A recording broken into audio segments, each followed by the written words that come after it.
Have you ever found yourself sitting in a quiet room, cup of tea in hand, looking out the window and feeling perfectly content, even if there's no one else around? Maybe you've been invited to a gathering, and instead of excitement, you feel a gentle tug inside you that says, "I'd rather stay home."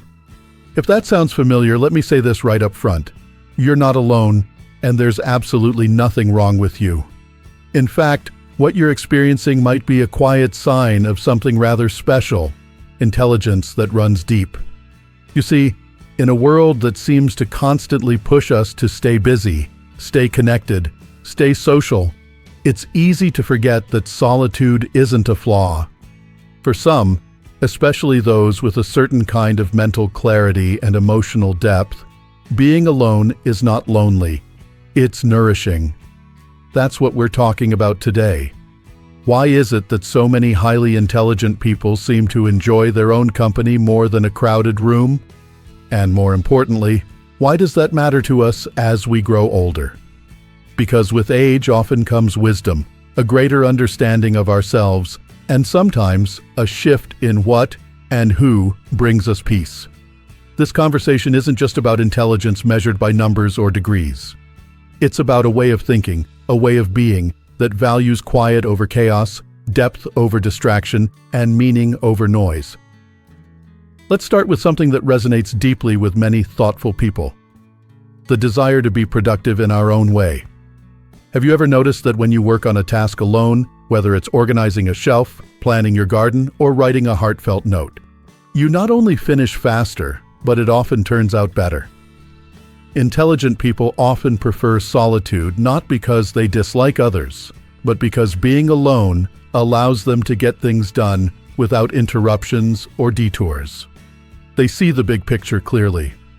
They aren't bogged down by endless chatter about the small stuff. There's clarity in working at your own pace, in your own rhythm, without having to explain every step or wait for others to catch up. And it's not just about action, it's also about thought. People with deep intelligence tend to see the world differently. They spend more time reflecting, asking questions that go beneath the surface. Maybe you've had a moment where something that seemed ordinary to others struck you as profound, or you sensed a pattern in people's behavior long before it became obvious. This isn't magic. It's the mind quietly doing what it does best, connecting the dots, thinking deeply, noticing the details others overlook.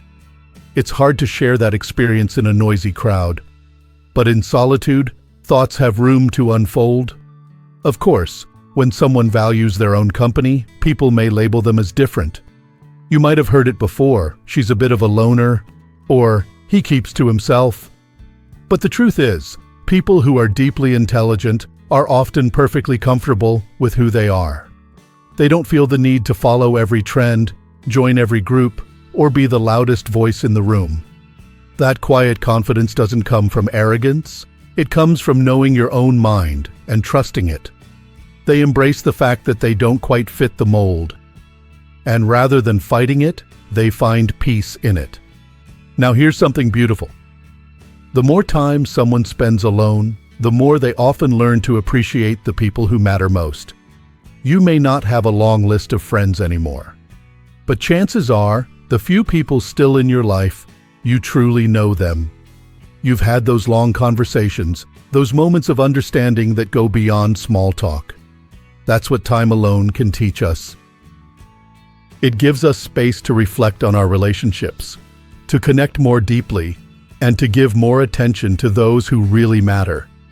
When we're not constantly rushing to meet new people, we have more energy for the ones we already cherish. It's also worth mentioning that intelligent people often don't chase after approval.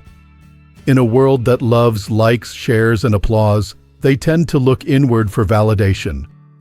Maybe you've reached a point in life where you no longer need others to tell you you're doing well. You simply know it in your bones. You don't dress to impress. You don't speak to be admired. You speak to share something real. And if someone doesn't agree, it doesn't rattle you the way it once might have. That's a strength that comes not only with age, but with self-awareness. Intelligent people don't need everyone's approval. They value a few meaningful connections over widespread attention. And here's something I think many of you will relate to: reading. A quiet hour with a good book can feel like medicine for the soul. Intelligent people are often lifelong learners. Even if they're no longer in school, they're still curious. They want to understand the world, its history, its people, even its mysteries. Reading provides that, and it asks for something in return: silence, peace, focus, which is why it's such a natural fit for those who enjoy solitude. The world inside a book is wide, and you don't need a crowd to explore it. When you step back and think about it, solitude isn't a withdrawal from the world. It's a doorway to deeper understanding, better thinking, and richer relationships. It's not about avoiding people. It's about making space to grow, to reflect, and to connect in ways that truly matter. So the next time someone says, "Why don't you go out more?" or wonders why you're happy spending an afternoon alone, you can smile and say, "Because this is where I feel most myself." And that, my friend, is not just okay, it's a quiet kind of brilliance. It's funny how, as we get older, we begin to notice what really brings us peace. The things we once thought were so important, fitting in, being busy, saying yes to every invitation, start to lose their hold on us. And in their place, we often find something simpler, yet far more rewarding: the joy of being present. Intelligent people, whether by nature or experience, tend to discover this early on. They aren't constantly reaching for something outside of themselves. Instead, they find comfort in the moment they're in. One of the reasons for this is that they're not held hostage by the fear of missing out. You know that restless feeling that maybe something more exciting is happening elsewhere, that you're being left behind somehow? That's something many people struggle with, especially in today's world where everything is public and shared. But those who are deeply thoughtful often learn to let go of that fear. They realize that they don't need to be everywhere or do everything. Instead, they learn to truly savor what they're doing now, whether it's tending to their plants, journaling in a quiet room, or simply watching the sky change color at dusk. There's a certain peace that comes from being fully where you are, without the nagging voice that says, "You should be doing more."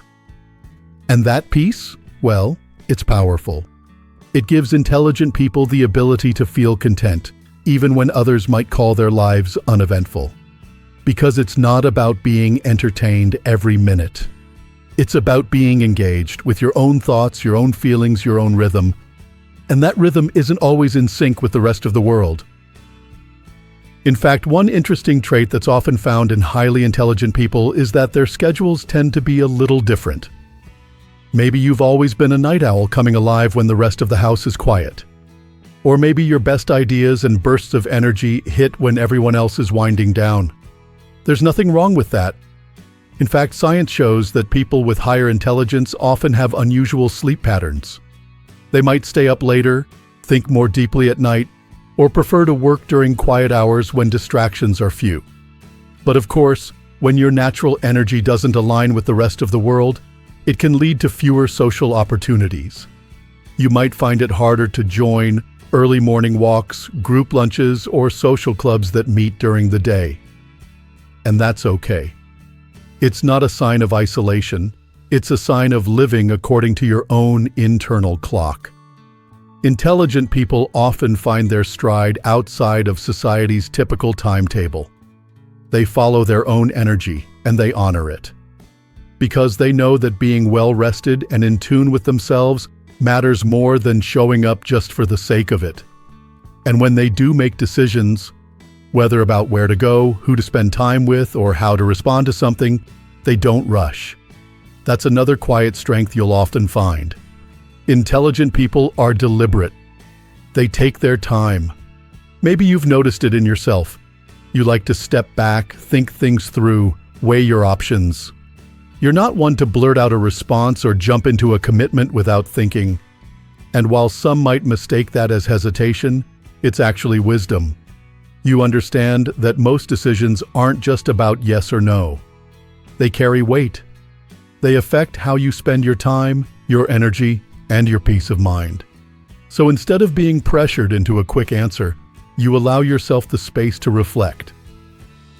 That's something more people could benefit from, especially in a world that expects everything fast and immediate.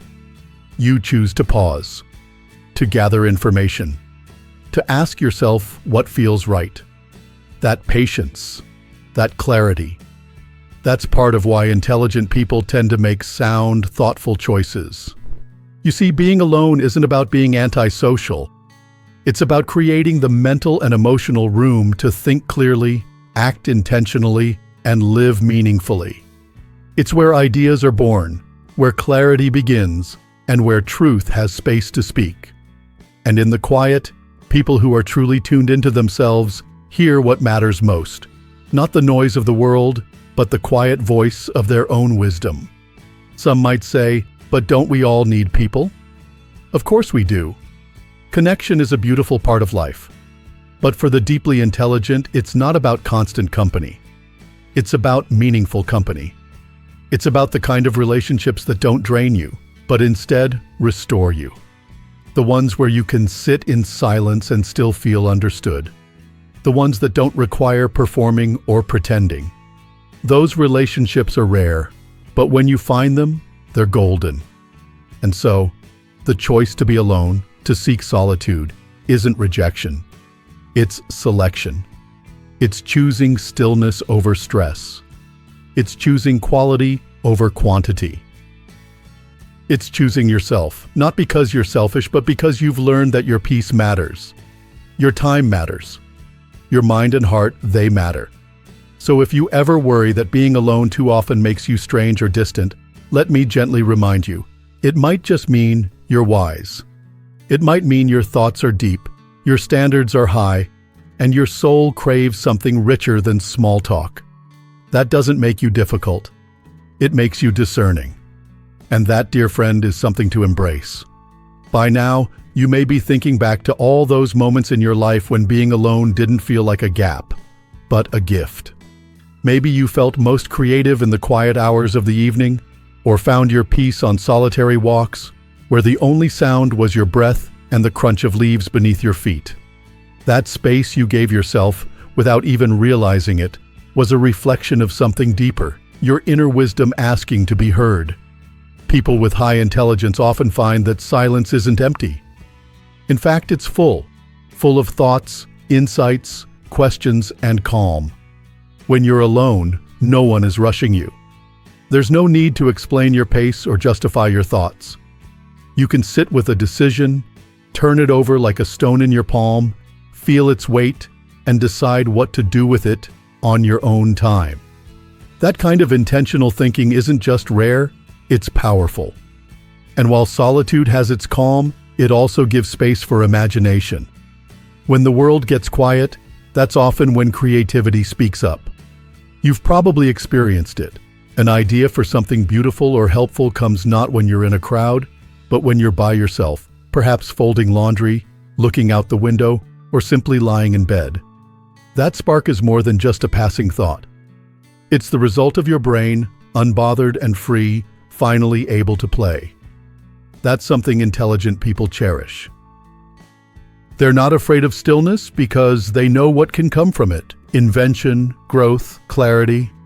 Whether it's writing a poem, fixing something around the house in a smarter way, or finding a solution to a family problem that no one else had thought of, those moments don't happen in the middle of a noisy room. They happen in the quiet. And what's interesting is that this love for quiet doesn't mean shutting the world out. It means engaging with it differently. When intelligent people do step into social situations, they often do so with intention. They're not chasing popularity or attention. They're seeking something genuine. And because they've spent so much time in reflection, they tend to offer insight, compassion, and real presence when they're with others. You might know someone like this, or maybe you are someone like this. A person who listens deeply, who speaks with thought, who doesn't fill the air with chatter, but speaks when something meaningful comes to mind. In gatherings, they may not be the center of attention, but they're often the ones people seek out when they want a real conversation. And in relationships, intelligent people often give more than they take, because their solitude teaches them to understand others better. It helps them see past the surface and into what someone else might really need: kindness, patience, understanding. And when they give it, it's not to impress. It's because they've spent time developing empathy, insight, and care, qualities that bloom in silence. Now, it's important to say this: preferring to be alone doesn't mean rejecting connection. It means choosing it more wisely. You might not want to go to every gathering. You might pass on phone calls or family lunches sometimes, and that's okay. What matters is that when you do connect, it's from a place of peace, not pressure. In fact, many intelligent people find that their most meaningful relationships are the quiet ones. The friend who lets you be yourself, the relative who doesn't mind sitting in silence, the neighbor who shares a cup of coffee and a few honest words. These connections, though fewer, run deeper. And that depth, that's what makes life feel full, even when the calendar isn't. You see, in a world that often confuses being social with being successful, choosing solitude can feel like swimming against the current. But sometimes the quiet path is the one that leads us home to ourselves. It brings us back to what truly matters.